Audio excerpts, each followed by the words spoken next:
Uy, Scarlett, di ba ex-boyfriend mo yung bago ni Samantha? Samantha, tinraidor mo ko. Hi, Scarlett! Sabay na tayo mag-review. Sino ka? Lu, ako to, si Michael. Kaklase mo ako, di ba? Alam ko lahat ng sagot sa exam. Talaga ba? Sige na nga, turuan mo ako dito. Yes! Sabay tayo magiging perfect! Uy, sarap niyan na! Oh, mag-isa ka lang? Oo. Wala naman akong kaibigan dito eh. Ako, pwede ba ako maging friend? Boyfriend? Ha? Ayan ka na naman eh. Joke lang, ito naman. Kain na nga tayo. Oh, Scarlett, ano yan? Ba't ka na kasi mangot? Bagsak kasi ako sa quiz kanina. Naku, okay lang yan. Ako nga, araw-araw bagsak sa'yo eh. Ha? Ano sabi mo? Sabi ko, smile ka na kasi pasado ka naman sa akin. Alis na ako, pasok na ako ah. Baliw! Ay, umuulan pa! Ang mga gamit ko! Ayan, di ka kasi nagdadala ng payong. Pag ikaw nagkasakit ha, pasalamat ka, nandito ako. Michael, ba't nandito ka pa? Hatid na kita sa bahay niyo, baka mapano ka pa. Gusto ko safe ka makauwi. Lo, sige na nga. Nasa loob ka? Scarlett? Michael? Ship ko kayo! You may kiss the bride! Mag-kiss na Nakakaya, kayo! anong kiss? Lu, parang di gusto. Dalian nyo, nakis mo na sa noo! Humanda ka, Scarlett. Tapos na yung maliligayang araw mo. Hi, Bes! Uy, Bes! Boyfriend ko nga pala, Michael, si Samantha, best friend ko. Hello, Samantha. Nice to meet you. Hi, Michael. Ako nga pala si Samantha. Una na kami, Bes, ha? Bye-bye. Masaya naman kami dati. Inagaw lang siya ni Samantha. Yung best friend ko pa. Paano yung step na yun? 1. Ha? Oh, Scarlett! Anong ginagawa mo? Nay, nagpa-practice po ako. Pangarap ko po kasi sumikat parang mga K-pop. Seryoso ka ba, Scarlett? Sa ganyang itsura mo? Manalamin ka nga. Grabe ka naman, Nay. K-pop. Okay, class. Ano ang pangarap niyo sa buhay? Ma'am, gusto ko po maging doktor. Wow, maganda yan. Pagbutihan mo, Samantha. Ikaw, Scarlett. Pangarap ko pong sumikat parang mga K-pop. Seryoso ba si Scarlett? Sa itsura mong yan, hindi ka tatanggapin dun, Scarlett. Gumising ka! Tandaan niya to. Kakainin niya yung mga sinabi niya sa akin. Matutupad ko lahat ng pangarap ko sa tulong ng vitamin C serum ng Garnier. Gawin mo akong fresh at glowing! #hiyangcheck. Sa wakas, matutupad din pangarap kong glow up. Humanda kayo. Mare! Yung anak mo! Nagpa-perform sa TV! Talaga ba, Mare? Ako ay torpe pa noon, pero nagbago na ngayon. Now I have the courage. Sikat na yung anak ko! I have you. Ikaw at ako under the sun. I'm glowing now that I found the one.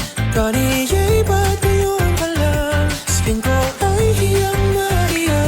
Ikaw at ako, we're gonna shine. Nothing can stop us, it's our time. Ready to show that you're the one. Skin ko ay hiyang Maria. Go and find your Garnier hiyang. For our last question, ano ang full name ko?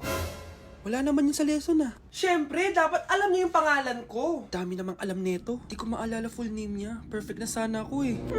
Kapag di nyo nasagutan yan, -10 kayo sa akin. Aba, ma'am, paano namin malalaman yung full name mo? Eh di ka naman nagpakilala sa amin. Ano ka, sikat? Artista? Ang lakas mo mag-minus kapag di nasagutan yung full name mo? Sige nga, ano full name ko? Kapag di mo nasagutan, ma-minus ko yung sweldo mo. Tsaka magagamit ba namin yan kapag nagtrabaho na kami? Di naman, di ba? Pakin namin sa full name mo. Okay, class. Last 5 minutes. Hirap naman nito. Be, ano sagot sa number 10? Huwag ka mong sa akin, Samantha. Mapapagalitan tayo kay ma'am. Tamot mo naman. Ayaw mo akong pakopyahin na. Bilisan nyo, class! 1 minute na lang! Ma'am, nangongopya po si Scarlett sa akin, no? Apakasinungaling mo, Samantha! May nangongopya pala dito? Bagsak ka na sa akin, Scarlett! Apakasama talaga ng ugali mo, Samantha. Nay! O anak, anyari sa'yo? Binagsak ako ng teacher ko. Naniwala kasi siya kay Samantha na nangopya daw ako. Totoo ba yun, Scarlett? Hindi, Nay! Siya talaga yung nangopya sa akin! Walang iya yan, ah! Humanda siya sa akin! Tara, anak! A few moments later. Ma'am, bakit niyo po kami pinatawag dito? Eh, kasi yung anak mo, sinungaling. Siya naman talaga yung nangopya kay Scarlett eh. Hindi po totoo yan. Para malaman natin kung sino nagsasabi ng totoo sa inyong dalawa, mag-quiz na lang kayo ulit. Patay ako nito. Humanda ka ng mapahiya, Samantha. Okay, time's up. Pass your papers. Scarlett, naka-perfect ka. Yes, talino talaga ng anak ko. Samantha, wala kang tamang sagot. ikaw talaga ang totoong nangongopya. Nakakahiya ka, Samantha. Humanda ka sa akin sa bahay. Tara! Huwag po, Nay! Okay, class. Let's start. Scarlett? Sorry po, ma'am. Late po ako. Ay, bawal na pumasok kapag late. Doon ko sa labas. Hintayin mo matapos yung subject ko. Ma'am, pero... Labas! Pinahiya mo ko, 5 minutes nang late si ma'am. Sorry class, na late ako. Start na natin discussion ha. Ay hindi ma'am. Kapag na late na, bawal na pumasok. Aba, sino nagsabi sa'yo niyan? Ikaw po ma'am. Kapag kami nalilate, bawal, hindi na papapasukin. Pero kapag kayo, pwede, okay lang. Ang unfair. Classmates, mag-party tayo dahil hindi na magtuturo si ma'am. Scarlett! Scarlett! Ano, may sasabihin ka ba? Wala po, ma'am. Buti po nakadating pa rin po kayo kahit na late. Okay class, let's start. At dahil maraming hindi nakasagot ng full name ko, iibahin ko yung mga tanong. Salamat naman. Number 1, 2 plus 2. Yes, may tamang sagot na ako. Number 2, what is the powerhouse of the cell? Ang dali naman. Makaka-perfect ako. Number 3, ano yung pangalan ng crush ko nung elementary pa ako? Ano na naman yan? Kung nakikinig talaga kayo, alam nyo kung sino yung crush ko. Aba ma'am, akala ko mangiibahin may mga tanong. Bakit may mga ganyang tanong na naman? Malamang, para makasigurado ako na nakikinig talaga kayo. Wala namang may paki kung sino naging crush mo na elementary ka ma'am. Wala namang may alam yan eh. Ma'am, alam ko po kasi sino yung crush nyo. Nakikinig po ako sa kwento mo. Buti pa si Michael, nakikinig. Di kagaya ng iba dyan. Sige, perfect ka na Michael. Yes! Makinig din kasi kayo sa kwento ni ma'am. Number 4, sino yung pinsan ng kapatid ng lola ko na tita ng mama ko na pamangkin na ate ko? Bagsak na naman ako. Uy, be, gala naman tayo minsan. Punta tayo Tagaytay. True, be. Ang ganda ng bagong bukas na coffee shop doon. Ang sarap mag-story. Tara na, pwede ako bukas. Tara na, mga 5:30 AM kita na tayo sa bus station, ha. Baka drawing na naman to, ha. Matutuloy yan, be. Nakapag-alarm na nga ako, eh. Gigising ako, promise. Nasaan na ba yung mga yun? 6 AM na. Oh, alas na tong bus papuntang Tagaytay, ha? Puro kayo drawing, ha. Teka lang. Ano ba yun?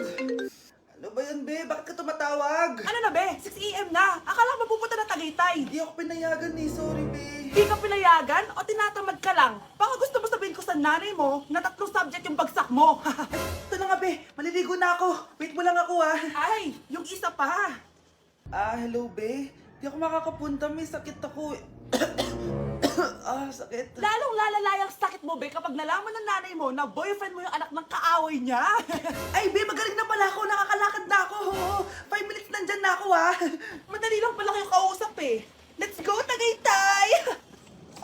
Bakit absent ka kahapon, Scarlett? Ma'am, nagkasakit po kasi ako. Nagkasakit? Tinatamad lang yan, ma'am. Papansin talaga tong si Samantha. Nasaan yung ebidensya mo na nagkasakit ka? Meron po akong excuse letter, ma'am. Ay, access letter lang? Nasaan yung medical certificate mo? Medical certificate, ma'am? Hindi naman po pumunta ng doktor. Oh, paano ko malalaman na totoong nagkasakit ka? Ito po, ma'am, yung chat namin ng nanay ko. Ito po, ma'am, picture po ng thermometer na ginamit ko. Sus, kinuha mo lang yun sa internet eh. Papansin ka? Kulang sa pansin eh. Ay, hindi ko tatanggapin yan, be. Hindi kita i-excuse. Dapat medical certificate yung ibigay mo sa akin. Aba, ma'am, kailangan ka pang nagkakasakit, may medical certificate agad? Paano kung masakit lang yung katawan? Paano kung masakit lang yung puson? Kailangan mo agad ng doktor? Hindi kami mayaman, ma'am.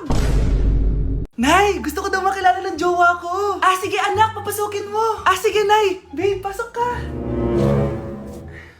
Halika kayo, kumain muna kayo. Babe, kain ka na. Anong pangalan mo, iho? Anak, hindi ba ito nagsasalita?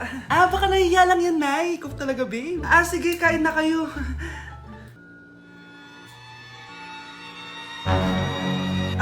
CR lang ako, ha. Sige, anak. Anak, matagal ka pa ba? Sabi ko na multo ka eh. Halika dito. Anak! Bakit ka tumatakbo, Nay? Yung jowa mo! Multo siya! Pinagsasabi mo dyan, Nay! Anak, tingin ka sa likod! Ay, Mare! Nay, umalis na tayo dito! Tara na, anak! A few moments later. Ang galing natin, Nay! Naloko natin sila! May bago na tayong bahay, anak! Nay! Sino yun? Totoong multo na yun, anak! Umalis na tayo dito! Ang makakasagot na to may plus point sa akin. What is 2 times 2? Ah, ma'am ako, ma'am. Wala bang gustong sumagot? Ma'am, alam ko po yung sagot. Times 2. Ah, ma'am. Okay, Samantha? 2 times 2 is 4. Very good! May plus 5 ka sa akin. Ang daya naman. Kanina pa ako nagtataas ng kamay. Ah, ma'am, pwede pa po ba ako mag-take ng quiz? Absent kasi ako kahapon eh. Ay, hindi na!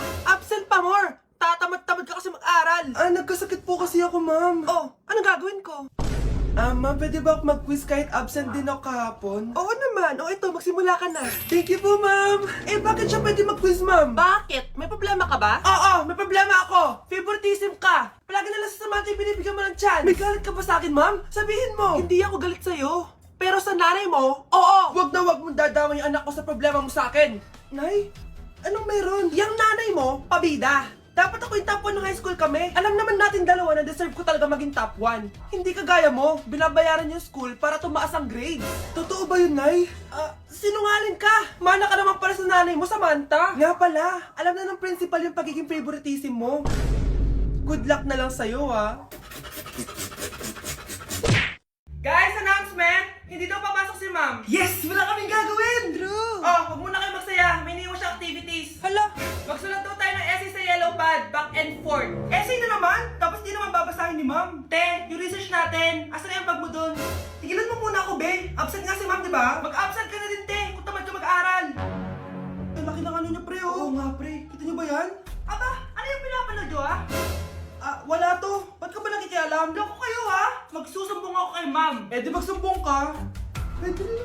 Be, tara, uwi na tayo. Wala naman si ma'am, eh. Tara, di naman nila mapapansin yan. Hoy, saan kayo pupunta? Cleaners kayo, di ba? Lo, dyan lang kami sa kantin, eh. Oo, sa kantin lang kami. Be, di ako bingi. Dito lang kayo. Maglilinis pa kayo. Babe, TikTok tayo. Sige, babe. Uy, sana all. Ang hirap naman ng step. Eh di kayo na masaya. Magbe-break din kayo. Dito pa kayo naglandian, ha? Humanda kayo kay ma'am. Good morning, class. Sorry, absent ako kahapon. Ay, hindi. Nasa excuse letter mo, ma'am. Ha? May pinagsasabi mo, Scarlett. Di ba kapag absent kami, hiningan mo na kami ng excuse letter? Nasaan yun sa'yo? Hala, na paano siya? Be, anong iniiyak-iyak mo dyan? Nagre-relapse ako, be. Nakita ko kasi mga favorite song namin sa Spotify rap results ko. Lo, OA mo, be. Okay, class. Kanina notebook to? Hala, diary ko ba yun? Sige, tatapon ko na to. Total, wala naman may-ari sa inyo, ha? Ma'am, wait! Diary ko po yan. Oh, Scarlett. Pwede mo bang basahin sa buong klase kung anong laman ng diary mo? Babasahin? Eh, ma'am, nakakahiya. Go, Bes! O ganito, Scarlett. Pag binasa mo yan, may plus points ka sa akin. Sige na nga, para sa plus points. Dear Diary, niligawan ako ng crush ko. Para ako nasa movie at kami yung bida. Siri, play Snow on the Beach. Yee! Ang harot, ha? Kaya pala may Taylor Swift ka sa Spotify rap mo, ha? Ano ba? Ito na nga, next na. Dear Diary, nagselo siya sa boy best friend ko. Gusto niya na makipaghiwalay sa akin. Hindi ko kayang mawala siya. I will die for you. OMG! Hula ko. Nasa Spotify rap mo si The Weeknd, no? Eto na nga, medyo masakit to. Dear Diary, balita ko, may bago na siyang girlfriend. At yung best friend ko pa yung bago niya. Paano nila nagawa sa akin to? Parehas silang traidor. Hala, okay lang yan, bes. Kaya, ayun, nasa top song ko yung Kill Bill ni SZA. Magre-relapse na yan! Tumigil nga kayo! Oh, class, tumigil na! Hello ma'am, sorry I'm late. Nga pala, class, may bago pala kayong kaklase. Dear Diary, eto na ba yung binigay ng universe para sa akin? Hi classmates, my name is Jake. Ang pogi ng pangalan tapos ang tangkad niya pa. Siya na talaga yung para sa akin. At sa mga nagtatanong, may jowa na po ako. And 3 years na po kami. Dear Diary, suko na ako. Ayoko na magjowa. Mamamatay na lang talaga akong single.